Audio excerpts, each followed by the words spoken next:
Hello students. आज का जो मेरा सेशन है वो महाराष्ट्र सीटी के एडमिशन प्रोसेस को लेकर के है। महाराष्ट्र सीटी ने अपना एडमिशन नोटिस जारी कर दिया है और ये जो नोटिस है वो आपको महाराष्ट्र सीटी के कैप पोर्टल पर मिलेगा। कैप पोर्टल क्या है, जो कि मैंने आपको पहले बताया था कि सेंट्रलाइज एडमिशन प्रोसेस, इसमें अलग अलग कोर्सेस हैं, यूजी के, पीजी के, मेडिकल के, एजुकेशन के, वो सारे कोर्सेज के लिए एक ही पोर्टल है जिसका नाम है CAP portal, centralised admission process portal. जितनी भी आपको एडमिशन से रिलेटेड जानकारी होगी ये आपको कैप पोर्टल पर देखने को मिलेगी। मैं आपको बता देता हूँ सारी जानकारी, इसमें आपको मैं बताऊंगा कि कैप पोर्टल किस तरीके से आपको ओपन करना है। तो उसके लिए सबसे पहले आपको गूगल पर डालना है ctcell.mahect.org, जो कि महाराष्ट्र सिटी की ऑफिशियल वेबसाइट है। इसी पर आपको ये पोर्टल्स की लिंक मिलेंगी। तो हमको सबसे पहले कैप पोर्टल को क्लिक करना है। जैसे ही हम कैप पोर्टल क्लिक करेंगे तो ये इस तरीके से हमारा कैप पोर्टल ओपन हो जाएगा। यहाँ पर अब आपको मैं दिखाता हूँ कि देखिए, technical education, under graduate courses, post graduate courses, है ना, और जितने भी कोर्सेज महाराष्ट्र सिटी टेक्निकल या नॉन टेक्निकल कराते हैं वो सारे की एडमिशन प्रोसेस हमको यहाँ पर ही देखने को मिलेगी। आपने जिस कोर्स के लिए अप्लाई किया है उस कोर्स की एडमिशन प्रोसेस में आपको जाना है। सपोज दैट आपने बीई बीटेक तो आपको उस पर क्लिक करना होगा। आपने एमसीए अगर अप्लाई किया तो आपको एमसीए के पोर्टल में जाना है। तो आपको उस पर्टिकुलर कोर्स की पूरी जानकारी उसमें देखने को मिलेगी। अब इसमें मेरे पास में जो स्टूडेंट्स के कॉल्स और मैसेजेस आए हैं, तो उनमें चूंकि एडमिशन नोटिस तो उन्होंने 3 तारीख को ही लॉन्च कर दिया था और 3 से 5 के बीच में मेरे पास में कॉल्स और मैसेजेस काफी सारे आए हैं, जिसमें कई सारे आप लोगों के डाउट्स हैं। उन सारे डाउट्स को मैं आपके साथ में लगभग डिस्कस करने की कोशिश करूंगा कि जितने भी मैक्सिमम आप लोगों को फॉर्म भरते वक्त, रजिस्ट्रेशन करते वक्त, या आपको फैसिलेशन सेंटर, जितने भी इस तरह के डाउट्स हैं, उन सभी बात को मैं आज आपके साथ में डिस्कस करूंगा स्टेप बाय स्टेप। आप इस वीडियो को कंप्लीटली देखिएगा, पूरा देखिएगा।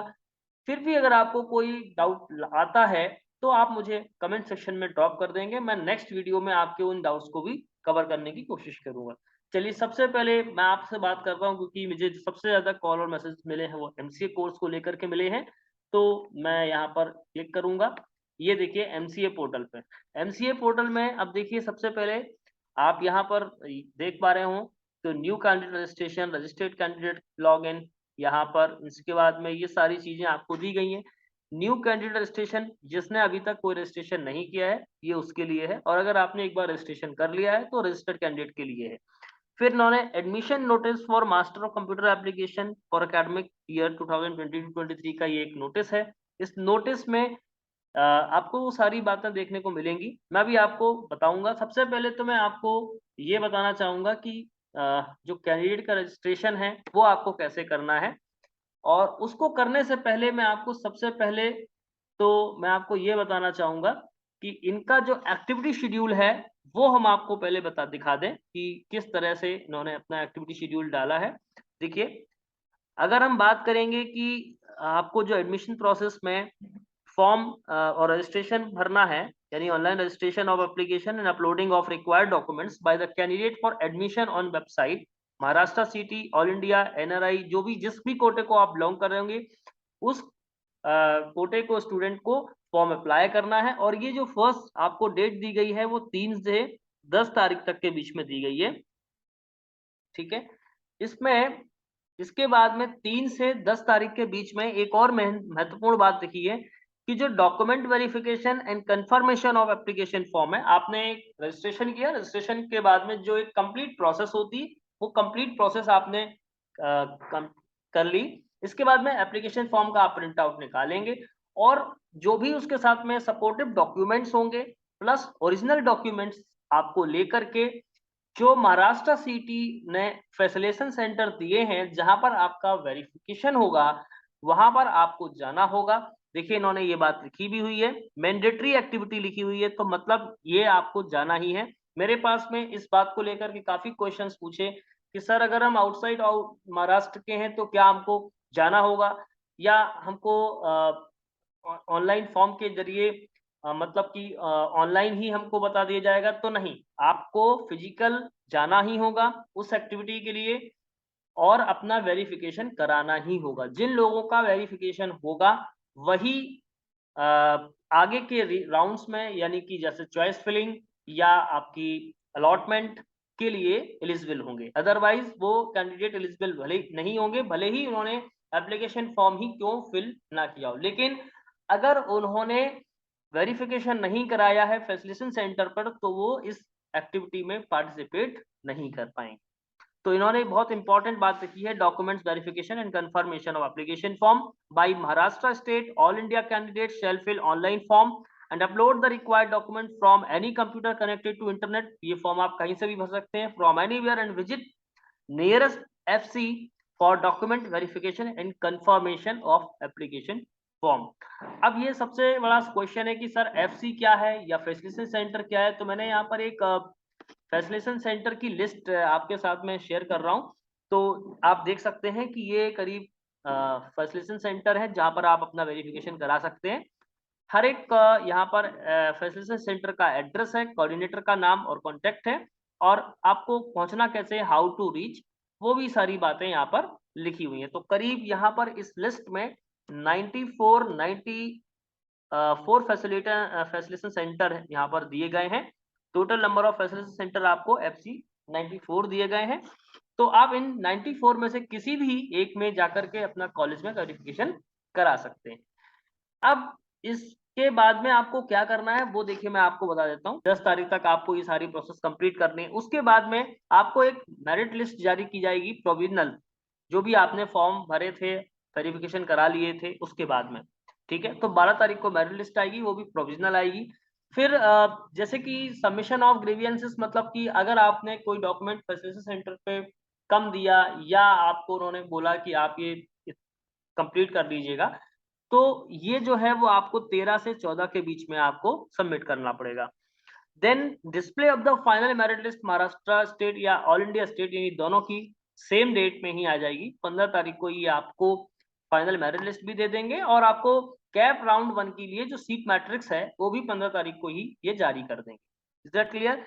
और जो हमारा मेन कैप राउंड 1 है वो शुरू होगा 16 से 18 के बीच में, यानी कि आपको उस दरमियान online submission and confirmation of option form of cap round 1 through the candidate log in by a candidate. मतलब यहाँ पर आपको चॉइस फिलिंग करनी होगी कि कौन सा कॉलेज आपको पहले रखना है, उसको कौन सा बाद में रखना है। तो आपको करीब लिस्ट दी जाएगी, जितने भी कॉलेजेस MCA कोर्स कराते हैं या जो भी कोर्स को कंडक्ट करते हैं, उस कोर्स से रिलेटेड आपको उतने ही कॉलेजेस की लिस्ट शो कर दी जाएगी।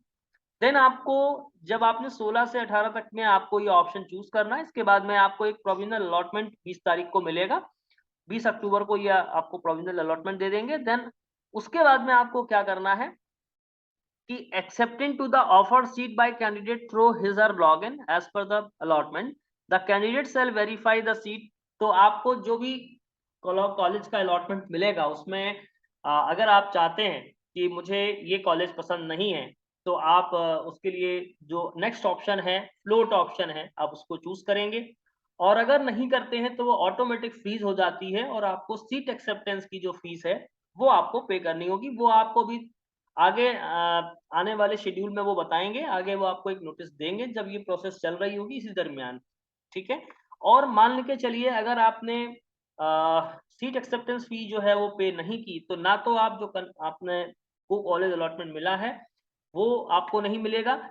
इसके साथ ही अगर आप मान के चलिएगा कि आप फ्लोट करना चाहते हैं, तो भी आपको सीट एक्सेप्टेंस फी पे करना होगी, तभी आप फर्दर जो राउंड्स हैं उनमें आप पार्टिसिपेट कर पाएंगे। देखिए ये पूरा एक्टिविटी शेड्यूल है, आप इसको इत्मीनान से देखिएगा, डाउनलोड कीजिएगा। मैं आपने डिस्क्रिप्शन बोर्ड में ये सारी चीजें यहाँ पर जो मैं आपको दिखा रहा हूँ वो आपको वहां से मिल जाएंगी, ठीक है। लेकिन अभी मैं इस पर ज्यादा चर्चा नहीं करूंगा, क्योंकि ये पूरा राउंड जो है वो लगभग 18 नवंबर तक चलने वाला है। और अभी चूंकि हमको बेसिक सी बात समझनी है कि आपको करना क्या है, एप्लीकेशन फॉर्म फिल करना है और उसका आपको वेरिफिकेशन कराना है। उसके बाद में हम बात करेंगे कि अब रजिस्ट्रेशन कैसे करना है आपको। तो रजिस्ट्रेशन के लिए उन्होंने इंपॉर्टेंट इंस्ट्रक्शंस लिखे हैं रजिस्ट्रेशन के लिए कि कैसे आपको करना है। आपका जो पासवर्ड होगा वो 7 से 15 कैरेक्टर के बीच में होगा, जिसमें वो 1 numeric value, 1 small case letter, 1 upper case letter, 1 special character.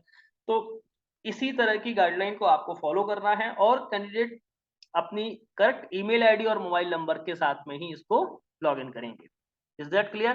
तो आप पूरा इसको इत्मीनान से पढ़िएगा, बिना पढ़े आप कोई भी चीज को ना करें। ये आपसे मैं बार-बार कहूँगा, क्योंकि कई बार आप लोग गलती कर देते हैं और गलती करने के बाद आप पूछते हैं कि सर अब ये हो गया, अब क्या करें? ठीक है? तो ये इस तरह से आपको कैंडिडेट रजिस्ट्रेशन, एक सिंपल सा आपको अपना नेम फिल करना है, कंट्री सेलेक्ट करनी है, स्टेट सेलेक्ट करना है, मोबाइल नंबर, पासवर्ड और ईमेल आईडी और डिस्ट्रिक्ट आपको सेलेक्ट करना है। Is that clear? ये सभी चीजें आपको करने के बाद में आपको यहाँ पर रिटर्न लौटना है और रजिस्टर्ड कैंडिडेट लॉगिन पर आपको जाना है। जब आप रजिस्टर्ड कैंडिडेट लॉगिन पर जाएंगे तो आपको लॉगिन वहां पर आपको करना रहेगा। और मैं आपको देख ये अच्छा, दूसरी चीज, कोई भी प्रॉब्लम अगर आपको आ रही है, फॉर्म रिलेटेड इश्यूज है या आपको कोई डॉक्यूमेंट रिलेटेड कोई इशू है, तो आप महाराष्ट्र सिटी के जो हेल्पलाइन नंबर दिए गए हैं, इनमें से 9 से 7 बजे के बीच में ही आपको कॉल करना है। इसके पहले ना करें, ना इसके बाद करें आप। और अगर आपको कोई ईमेल करना है तो ctsupport@4, ठीक है, जो भी आपको ये ईमेल एड्रेस दिया गया है, इस पर आप मेल कर सकते हैं। Is that clear? इसके बाद में मैं आपको ये जो इन्होंने इन्फॉर्मेशन ब्रोशर जो दिया है, वो इन्फॉर्मेशन ब्रोशर को भी मैं आपको भी दिखाऊंगा कि क्या इनकी प्रोसेस है। ठीक है, इंफॉर्मेशन प्रोसेस में इन्होंने क्या क्या चीजें दी गई हैं, वो सारी बातें भी मैं आपको बताने वाला हूँ। Is that clear? जब आप लॉगिन कर लेंगे तो लॉगिन करने के बाद आपका एक लॉगिन पेज खुलेगा और जो कि इस तरीके से आपको देखने को मिलेगा। मैं अभी आपको बताऊंगा कि लॉगिन पेज को कंप्लीट करने के बाद लॉगिन पेज में आपको क्या क्या एक्टिविटीज देखने को मिलेंगी, वो सारी चीजें मैं भी आपको दिखाने वाला हूँ। ये देखिएगा, अब यहाँ पर जो स्टेप्स हैं वो ये हैं कि फिल रजिस्ट्रेशन डिटेल्स। तो ये मैंने किसी एक यूजर का ले रखा है और वहां पर ये स्टेटस अगर आपका शो कर रहा है कंप्लीट, दैट मीन्स कि आपने रजिस्ट्रेशन डिटेल कंप्लीट कर ली है। सीटी डिटेल्स, जो सीटी में आपका स्कोर कार्ड या बाकी जो चीजें मांगी गई होंगी, वो आपके अगर स्टेटस कंप्लीट है, मतलब आपने ये कंप्लीट कर लिया है। Fill type of candidature details, इसका मतलब ये है कि आप किस तरह के कैंडिडेट हैं। Suppose that type A, type B, type C, type D, type E. तो जो भी ये कैंडिडेचर डिटेल्स है, वो आपको यहाँ पर दी गई है इंफॉर्मेशन ब्रोशर में। मैं भी आपको दिखाऊंगा वो इंफॉर्मेशन ब्रोशर कि आप अपनी कैंडिडेचर्स को कैसे सिलेक्ट करेंगे कि आप किस टाइप के स्टूडेंट हैं। सपोज दैट अगर आप ऑल इंडिया स्टूडेंट हैं तो आप ऑल इंडिया स्टूडेंट फिलअप करना पड़ेगा, और अगर आप महाराष्ट्र स्टूडेंट्स हैं तो आपको महाराष्ट्र स्टूडेंट्स में जो type A, type B, type C आपको फिलअप करना है, वो आपको इंफॉर्मेशन ब्रोशर से देखने को मिलेगा। Is that clear? इसके बाद में फिल टाइप या होम यूनिवर्सिटी डिटेल्स, आपको जो भी टाइप है और या होम यूनिवर्सिटी डिटेल है वो आपको फिलअप करनी है।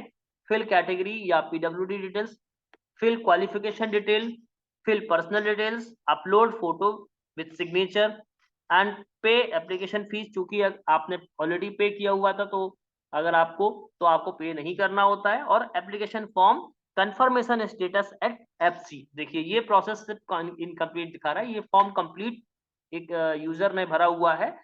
और यहाँ पर आप देख पा रहे हो, please verify original document at the nearest FC as you are not eligible for further CAP process. यहाँ पर बिल्कुल क्लियर लिखा है स्टेप नंबर 10 पर कि आपको अपने नियरेस्ट एफसी में ओरिजिनल डॉक्यूमेंट को वेरीफाई कराना है, अदरवाइज आप कैप राउंड की प्रोसेस में एलिजिबल नहीं होंगे। तो ये बात आपको विशेष रूप से ध्यान रखनी है। इसलिए आप लोग अगर आउटसाइड महाराष्ट्र के हैं तो आप लोग अभी से रिजर्वेशन करा लें 3 से 10 के बीच में। चूंकि आज 5 तारीख ऑलरेडी हो चुकी है, तो 6, 7, 8, 9, 10 आपके पास में कुल 5 दिन का समय है। इन 5 दिनों के अंतर्गत में आपको फॉर्म भी फिलअप करना है और आपको एफसी पर जाकर के वेरिफिकेशन भी। ये है एडमिशन नोटिस इन्होंने जो जारी किया हुआ है 3 तारीख को, मैं आपको दिखाना चाहूंगा। ठीक है, admission notice for master of computer application for academic year 22-23 के लिए इन्होंने कंप्लीट यहाँ पर जो जिस तरह का कैंडिडेट है उस तरह की यहाँ पर इंफॉर्मेशन यहाँ पर इन्होंने शेयर की हुई है। Eligibility criteria for various type of candidature for admission, Maharashtra state, all India state, है ना, ये सारे इन्होंने एलिजिबिलिटी दी है। तो एलिजिबिलिटी क्राइटेरिया आई थिंक आप लोगों ने देख के ही फॉर्म फिलअप किया होगा, लेकिन इन्होंने इसलिए दिया है कि कई लोग फॉर्म अप्लाई कर देते हैं, लेकिन अगर उनके पास में इनमें से कोई सी भी जो इन्होंने एलिजिबिलिटी क्राइटेरिया दिया हुआ है, candidate pass BCA, BSc, BE, इनमें से अगर कोई भी जो एलिजिबिलिटी है नहीं रखता है तो वो इस एडमिशन प्रोसेस में शामिल नहीं हो सकता है। ठीक है, ये आपको एक बार अच्छे से रीड आउट करनी है। ये नोटिस उन्होंने जारी किया है, मैं आपको इसका लिंक शेयर कर दूंगा, आप इत्मीनान से इस चीज को पढ़ें, क्योंकि जब आप फॉर्म अप्लाई कर रहे हैं तो बहुत ध्यान से हर एक बात को मद्देनजर रखते ही अप्लाई करें कि आप एलिजिबल हैं या नहीं। तो आप अपनी एलिजिबिलिटी देखेंगे कि आप एलिजिबल हैं या नहीं। Is that clear? इसके बाद में आपको यहाँ पर जो कि फीस वगैरह आपको पे नहीं करनी है आपको, क्योंकि आप लोगों ने CET एग्जाम दिया है तो ऑलरेडी आपने रजिस्टर्ड हो, बस आपको एडमिशन के लिए ही रजिस्ट्रेशन करना है। इसके बाद में ये उन्होंने पूरा एक्टिविटी शेड्यूल दिया हुआ है, तो ये मैं आपसे ऑलरेडी शेयर कर चुका हूँ, क्योंकि हमने आपको इंपॉर्टेंट डेट्स बताई थी, उसमें ये मैंने आपको ऑलरेडी बताया हुआ था। तो मेन बात जो है वो यही है कि आपको रजिस्ट्रेशन 3 से 10 के बीच में ही करना है, और इसके अलावा डॉक्यूमेंट वेरिफिकेशन जो कि मैंडेटरी है, विजिट नियरेस्ट FC पर ही जाना है 3 से 10 के बीच में। 10 तारीख को भी 6 बजे तक ही आपको, शाम को 6 बजे तक ही आपको ये प्रोसेस के लिए जाना होगा। ठीक है, यहाँ पर जो ये स्टार फील्ड है उसका मतलब ये है कि facility of online registration and document verification, confirmation of application forms for admission two seats other than CAP seat. जो CAP सीट के अलावा जो आपका एडमिशन है उसके लिए जो यहाँ पर प्रोसेस है वो कंटिन्यू टिल कब तक चलेगी? 18 नवंबर तक चलेगी।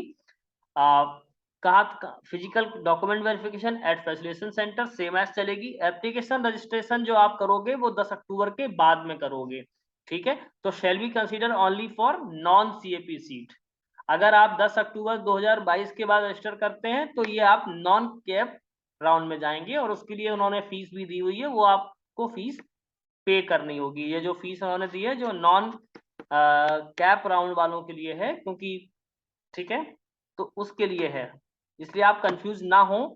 आपको फीस पे नहीं करनी है, जिन लोगों ने फी पे की है उनका स्टेटस आपको कंप्लीट दिखाएगा। Is that clear? इसके बाद में जो आपको एक्टिविटी शेड्यूल मैंने आपको बताया था वही रहेगा। मैं अभी ज्यादा कैप राउंड 1 पर फोकस नहीं करूंगा, क्योंकि ये इसके लिए मैं एक अलग से आपके लिए एक वीडियो लेकर के आऊंगा, जब उसमें आपको मैं चॉइस फिलिंग और सारी चीजों को लेकर के डिस्कस करूंगा। Is that clear? तो ये पूरा इन्होंने इन्फॉर्मेशन ब्रोशर है, इसमें इन्होंने डाला हुआ, ये एडमिशन नोटिस है, इन्फॉर्मेशन ब्रोशर इन्होंने अलग डाला है। अब जैसे इंपॉर्टेंट नोट क्या है? All type of candidate aspiring for the admission under CAP seat shall register, get document verified and application form confirmed at any designated first facilitation center. So such eligible registered candidates shall be considered for CAP merit and admission through CAP. So in case of NRI, OCI, ये सारे जो भी इन्होंने दिया है इसके लिए अलग से इंफॉर्मेशन है, वो आप इसको रीड आउट कर लिएगा। Is that clear? Important instruction इन्होंने दिए हुए हैं, आप इसको एक बार अच्छे से रीड आउट कर लीजिएगा। जो भी सर्टिफिकेट्स हैं उनमें, उसमें कौन सा सर्टिफिकेट लगेगा और कब से कब तक का इन्होंने मांगा है वो भी इन्होंने दिया, जैसे non creamy layer certificate valid up to 31 March 2023। तो ये इन्होंने जो दिया है इसको आप एक बार रीड आउट करिएगा, पूरा आप इंफॉर्मेशन ब्रोशर को रीड आउट करिएगा। इसके बाद जो भी आपको प्रॉब्लम आ रही है तो वो आप सपोर्टेड ईमेल आईडी दी गई है और साथ ही हेल्पलाइन नंबर भी दिए गए हैं। अब मेन जो आपका एक और इंफॉर्मेशन ब्रोशर है उसको मैं भी आपको एक बार दिखाना चाहूंगा। इंफॉर्मेशन ब्रोशर में कंप्लीट जानकारी है हर कोर्स से रिलेटेड, चाहे वो ME MTech हो, M Pharma हो, है ना, इसके बाद में MCA की बात करूं। ठीक है, तो इसमें इन्होंने क्या क्या चीजें कवर की हैं मैं आपको बता देता हूं, कि आपका ऑल इंडिया कैंडिडेचर है या किस तरह का कैंडिडेचर आपका है, वो कैसे आप जस्टिफाई करेंगे, वो सारी चीजें बताएंगे। प्लस में जो एलोकेशन ऑफ सीट्स है वो भी इसमें दिया गया है कि किस तरीके से एलोकेशन ऑफ सीट्स होगा महाराष्ट्र स्टेट के लिए और ऑल इंडिया के लिए। तो इससे रिलेटेड भी इन्होंने पूरी जानकारी इसमें दी है। Is that clear? इसके बाद में यहाँ पर देख सकते हैं आप कैंडिडेचर टाइप, यहाँ पर जो मेन बात मैं आपको बताने वाला हूँ महाराष्ट्र स्टेट कैंडिडेट के लिए, तो इन्होंने टाइप A, टाइप B सभी की एलिजिबिलिटी लिखा हुआ है कि 10th पासिंग होना चाहिए, या जो भी इन्होंने एलिजिबिलिटी है कि होम यूनिवर्सिटी आपकी बताई है, candidate who in either domicile of Maharashtra और बोर्न इन महाराष्ट्र। तो ये कैंडिडेचर टाइप हैं, आप इसको अच्छे से रीड आउट कीजिएगा और आप देखिएगा अगर महाराष्ट्र के कैंडिडेट हैं तो आप किस टाइप के कैंडिडेचर को बिलोंग करते हैं, type A, type B, type C, type D, ठीक है। तो टाइप ई, ये 5 तरह के इन्होंने कैंडिडेचर यहाँ पर बताए हैं। इसके अलावा ऑल इंडिया कैंडिडेचर यहाँ पर जो बताया वो Indian nationality are eligible under this category, ये होना चाहिए। माइनॉरिटी, एनआरआई, फॉरेन और ओसीआई और पीआईओ कैंडिडेट, तो आपको इसको अच्छे से रीड आउट करना है, तभी आप अपना फॉर्म फिलअप करें, नहीं तो आपसे मिस्टेक हो गई तो फिर आप को प्रॉब्लम होगी, ठीक है। Is it clear? So allocation of seats में अभी मैं आपको बता दूंगा एलोकेशन सीट्स किस तरह से यहाँ पर ये करेंगे। इसके बाद में रिजर्वेशन की बात करूंगा, तो रिजर्वेशन किस तरीके से होगा, ओनली महाराष्ट्र कैंडिडेट स्टेट के लिए ही है। तो आप ध्यान रखें कि all the reservation given below shall be applicable to candidates belonging to Maharashtra state only, यानी कि अगर आप ऑल इंडिया कैंडिडेट्स के हैं और अगर आप ओबीसी, एससी, एसटी या पीडब्ल्यूडी को बिलोंग करते हैं तो आप एलिजिबल नहीं है, क्योंकि ये स्टेट के लिए एग्जाम होता है, तो इसमें जो महाराष्ट्र वाले हैं उनको ही प्रायोरिटी मिलेगी यहाँ पर।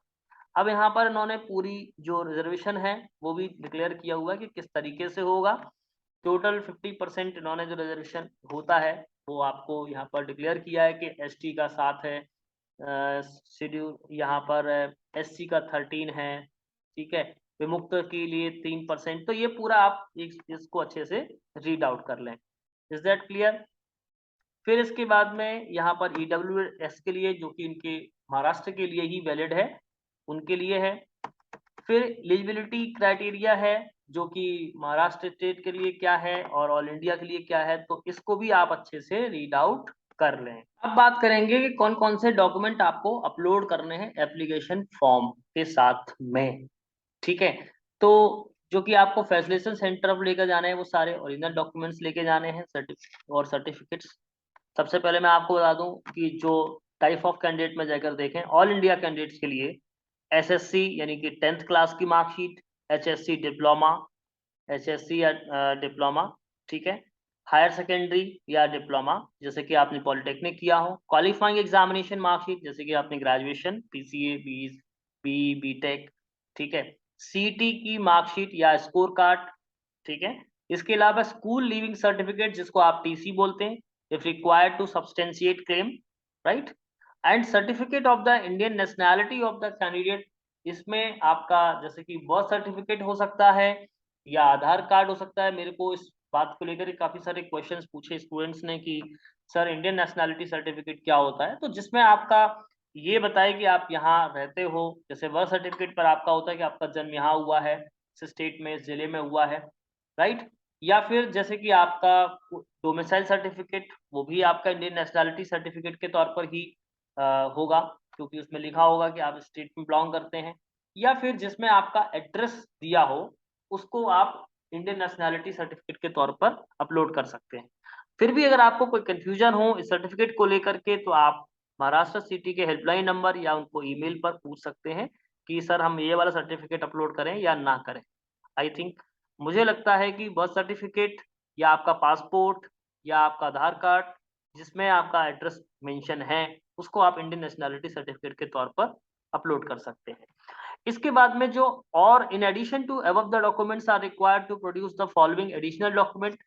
एडिशनल डॉक्यूमेंट के टाइप में तौर पर अगर हम बात करें कि type A, type B, type C, type D, तो सबके लिए अलग अलग दिए इन्होंने कि कौन कौन से डॉक्यूमेंट आपको अपलोड करने हैं। Is that clear? ओबीसी, हालांकि ये सब जो डॉक्यूमेंट हैं वो सब महाराष्ट्र वालों के लिए ही होंगे, राइट। ऑल इंडिया के लिए जितने डॉक्यूमेंट्स थे मैंने आपको लगभग बता दिए। तो जो महाराष्ट्र स्टेट में है या जो एनआरआई वगैरह को डॉक्यूमेंट अपलोड करने हैं वो सारा यहाँ पर प्रोसीजर लिखा है यहाँ पे कि क्या क्या डॉक्यूमेंट्स उनको सबमिट करने हैं। Is that clear? तो आप इसको आराम से इत्मीनान से पढ़िएगा क्योंकि ये काफी बड़ा इंफॉर्मेशन ब्रोशर है और इसमें काफी सारी चीजें इसमें इन्होंने कवर की हैं, हर एक चीज को लेकर के इन्होंने इसमें डिस्क्राइब किया हुआ है, ठीक है। आई होप कि आपको मेरी ये वाली बात बहुत अच्छे से समझ में आ गई। अब बात करेंगे कि एलोकेशन ऑफ सीट क्या है। तो मैं आपको बता दूं सबसे पहले कि इन्होंने दिया हुआ है टाइप ऑफ इंस्टीट्यूशन और कैप सीट्स में महाराष्ट्र के लिए कितना है, ऑल इंडिया के लिए कितना है और माइनॉरिटी के लिए कितना है। तो ये 3 तरह के इन्होंने जो इनका कोटा है वो बताएंगे। गवर्नमेंट या government aided institutions, university department excluding minorities institutions, यहाँ पर 85% स्टेट लेवल को दिया है ऑटोनोमस कॉलेजेस को, और नॉन ऑटोनोमस में 70% फॉर एचयू, 15% फॉर ओएचयू, एचयू मतलब होम यूनिवर्सिटी, 15% मतलब अदर होम यूनिवर्सिटी, और ऑल इंडिया में 15% कोटा ही है। तो आप ये मान के चलिएगा कि महाराष्ट्र में मैक्सिममली 85% और 15% के हिसाब से चलता है, माइनॉरिटी यहाँ पर नहीं है। तो इसके बाद में फॉर ये जो है फॉर मैनेजमेंट कोर्स के लिए मैंने आपको बताया है। अब अगर हम engineering and technology, hotel management सभी में बात करेंगे तो गवर्नमेंट या गवर्नमेंट एडेड इंस्टीट्यूशन, यूनिवर्सिटी या डिपार्टमेंट एंड को COEP टेक्नोलॉजिकल यूनिवर्सिटी, यानी कि जो उनके कैंपस के डिपार्टमेंट्स होते हैं, वहां पर 75% नॉन स्पॉन्सर सीट और 25% स्पॉन्सर सीट्स होती हैं। Is that clear? फिर यहाँ पर अगर हम बात करेंगे, देखिए यहाँ पर MCA के इन्होंने अलग से ही दिया हुआ है। First year computer application courses, तो गवर्नमेंट या गवर्नमेंट एडेड इंस्टीट्यूशन में 70% फॉर HU और 30% फॉर OHU। जैसे मैं आपसे बात करूंगा कि वीर माता जीजाबाई जो कि VJTI है, वहां पर 100% महाराष्ट्र वालों के लिए ही है, इसलिए यहाँ पर ऑल इंडिया के लिए निल है। तो क्योंकि वो पूरा फुल गवर्नमेंट है, या है ना। और यूनिवर्सिटी डिपार्टमेंट में 70% होम यूनिवर्सिटी को और 15% अदर देन होम यूनिवर्सिटी को एलोकेट किया गया है, और उसमें 15% सिर्फ ऑल इंडिया के लिए है। और अगर SNDT यूनिवर्सिटी है जहां पर 85% स्टेट लेवल को है और 15% निल को दिया गया है। ठीक है, तो इस तरीके से इन्होंने अपना पूरा एलोकेशन बताया हुआ है। Is that clear? फिर इसके बाद में एलोकेशन सीट्स जो है वो unaided private professional education institutions, तो ये सारी चीजें यहाँ पर दी हैं इस तरह से। हालांकि अपना ये कंप्लीट जो सीट मैट्रिक्स है वो भी दिखाएंगे, लेकिन मैं अभी आपको ये इन्होंने सर्टिफिकेट्स भी दिए हुए हैं तो वो सिर्फ महाराष्ट्र वालों के लिए बता रहा हूँ। ये सर्टिफिकेट्स के प्रोफार्मा है। Is that clear? ये सारे सर्टिफिकेट्स के प्रोफार्मा है। अब जो मेन क्वेश्चन है कि सर हमारे 99 परसेंटाइल हैं, 98 परसेंटाइल हैं, 99 परसेंटाइल हैं, तो मुझे क्या सावित्रीबाई फुले यूनिवर्सिटी या पुणे यूनिवर्सिटी का जो मेन कैंपस है वो मिलेगा कि नहीं मिलेगा? VJTI जो महाराष्ट्र वालों के लिए है, क्या वो मुझे इस परसेंटाइल पे मिलेगा या नहीं मिलेगा? या हम बात करें कि सपोज दैट कि जो भी और कॉलेजेस हैं, क्या वो हमको मिल पाएंगे या कोई अच्छा कॉलेज हमको मिल पाएगा या नहीं मिल पाएगा? इस बात को लेकर के हम आपके साथ में थोड़ा सा डिस्कशन करते हैं।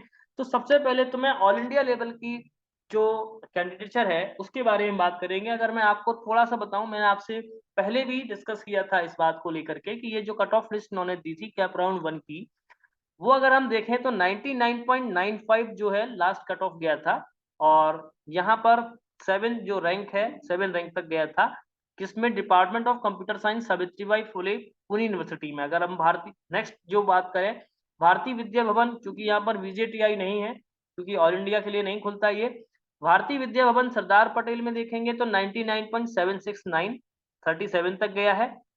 और Vivekanand education society institute of technology 67 जो कि 99.55। तो अगर आपके परसेंटाइल इन परसेंटाइल के बीच में बिलोंग करते हैं लगभग, क्योंकि ये लास्ट ईयर का ट्रेंड है, इस बार थोड़ा बहुत वेरी हो सकता है क्योंकि पिछले बार निमसेट की प्रोसेस के बीच भी चल रही थी और भी प्रोसेस चल रही थी, अलग अलग कॉलेजेस की चल रही थी, लेकिन अभी हमारे पास में सिर्फ महाराष्ट्र सिटी की काउंसलिंग बची है, और DU जो कि लेट होने वाला है, इसके बीच में CUT की काउंसलिंग भी स्टार्ट हो गई है। तो कुछ स्टूडेंट्स CUT के कॉलेजेस को प्रेफर करेंगे, कुछ स्टूडेंट्स महाराष्ट्र के कॉलेज को प्रेफर करेंगे, और जिनका DU में हो जाएगा वो DU के कॉलेज को प्रेफर करेंगे। तो थोड़ी बहुत मेरिट लिस्ट यहाँ पर वेरी कर सकती है। ये लास्ट ईयर का है, ना कि इस साल का है, ये आप ध्यान रखें। जो मैं आपको दिखा रहा हूँ 2021-22 का दिखा रहा हूँ यहाँ पर। Is that clear? सारी चीजें यहाँ पर अब आप देख सकते हो कि आपको कौन कौन से कॉलेज, क्योंकि यहाँ पर तो बहुत सारे सभी की लिस्ट दी गई है, लेकिन सभी कॉलेज में प्लेसमेंट अच्छा नहीं होगा, सभी कॉलेज में पढ़ाई अच्छी नहीं होगी, कुछ ही कॉलेज ऐसे होंगे जिनमें पढ़ाई प्लेसमेंट दोनों अच्छे होंगे। तो आपको वही कॉलेज चूज करना है जिसमें आपको जाना है, और करीब 10-15-20 कॉलेज तक ही मैं ठीक समझता हूँ, इसके बाद को मैं उतना अच्छा नहीं समझता हूँ। फिर भी अगर आपकी इच्छा है कि मुझे ड्रॉप नहीं लेना है या मुझे इसी कॉलेज में पढ़ना है, तो आप सबसे पहले उसके इंफ्रास्ट्रक्चर को देखें, उसके प्लेसमेंट कोर्स को देखें, या वहाँ के अगर आपके कोई फ्रेंड्स या भी कोई भी जानने वाले अगर पढ़ते हो तो उनसे उस कॉलेज के बारे में रिव्यू जरूर लें, ताकि आपको ऐसा ना लगे कि मैं फंस गया, गलत जानकारी थी, है ना, अवेयरनेस नहीं थी, तो आप उस बात का विशेष रूप से ध्यान दें।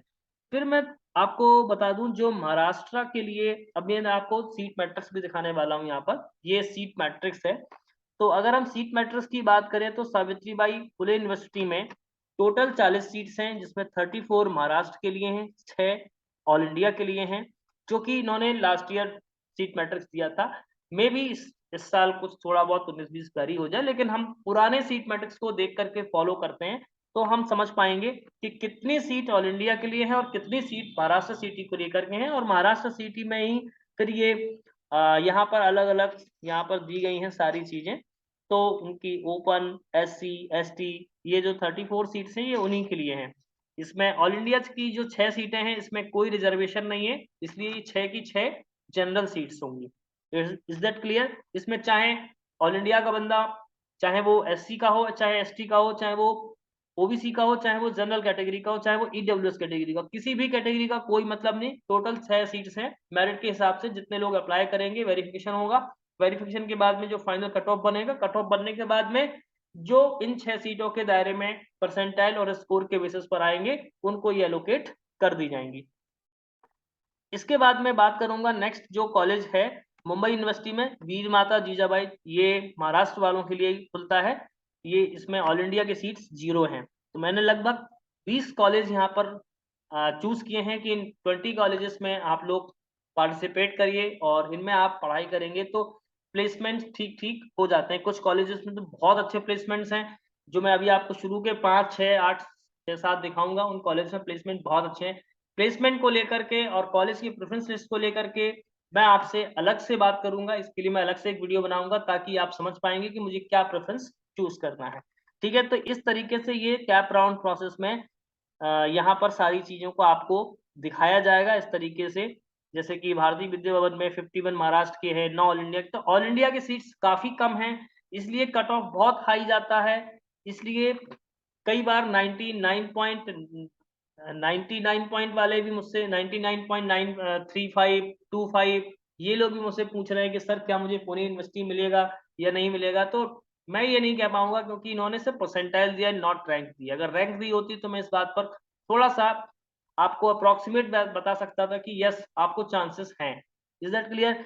तो ये जो भारतीय विद्या भवन है वो भी बहुत अच्छा कॉलेज है। इसके अलावा अगर हम बात करेंगे कि बंसीलाल रामनाथ अग्रवाल चैरिटेबल ट्रस्ट, ये इसमें भी ऑल इंडिया की 9 सीट्स हैं, महाराष्ट्र की 39। तो ये जो आपको सीट मैट्रिक्स है वो आप लास्ट ईयर के कैप राउंड में देख सकते हैं, उसमें इन्होंने पूरा शो किया है। करीब जितने भी कॉलेजेस MCA करा दे रहे हैं उन सभी में ये आपको देखने को मिलेगा।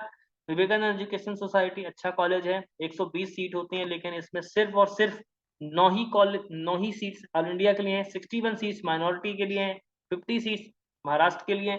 तो यहाँ पर हर कोटे की यहाँ पर सीटें यहाँ पर आपको दी गई हैं, इसलिए थोड़ा सा कट ऑफ भी आपने देखा होगा कि हाई गया है। इसके बाद पिंपरी छिंदवाड़ में 9 है, महाराष्ट्र की 39 है। तो ये जो यहाँ पर मैंने आपको बताया है वो इस तरीके से इनका डिवीजन है। अब थोड़ा सा मैं आपको बता दूं कि जो टॉप 20 कॉलेजेस हैं वो क्या है, जो मैंने रैंकिंग वाइज लिए हैं। कि अगर महाराष्ट्र वालों की बात की जाए तो ये उनके लिए पूरे ही खुलते हैं, बस कुछ सपोज दैट कि जैसे वीर माता जीजाबाई है, ये ऑल इंडिया के लेवल पर नहीं खुलता है, बाकी सारे खुलते हैं लगभग लगभग।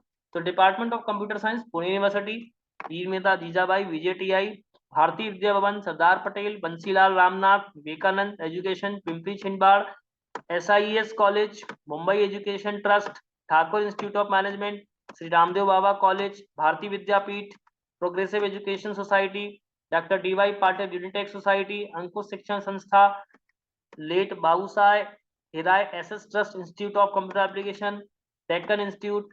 तो ये जो Audyogik Shikshan, Maharashtra education society institute, IMCC, कोखली एजुकेशन सोसाइटी, JSPM कॉलेज। तो ये करीब मैंने 20 कॉलेज की लिस्ट ली हुई है।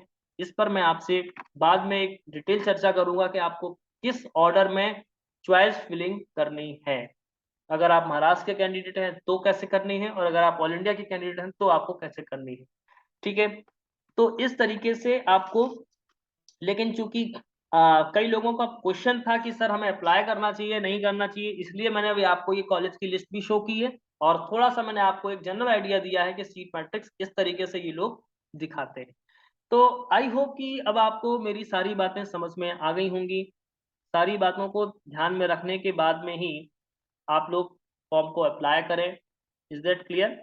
जिस तरीके से आपको सारी जानकारी मैंने दी है, मुझे लगता है कि आपके सारे डाउट्स जो हैं, वो आपके कवर हो गए होंगे। फिर भी अगर आपके कोई भी डाउट्स बचते हैं, तो देखिए जब आप लोग कंप्लीटली एक बार मैं आपको फिर से दिखा देता हूँ कि जो भी आपने रजिस्ट्रेशन किया है, उसमें सारी चीज़ कंप्लीट दिखाएगा। सिर्फ़ जब तक ये इनकम्प्लीट दिखाएगा जब तक आपने एफसी सेंटर पर जाकर के वेरिफिकेशन नहीं कराया है। जब आप ये भी करा लेंगे तो यहाँ पर इस प्रोसेस को भी आप कंप्लीटली देख पाएँगे।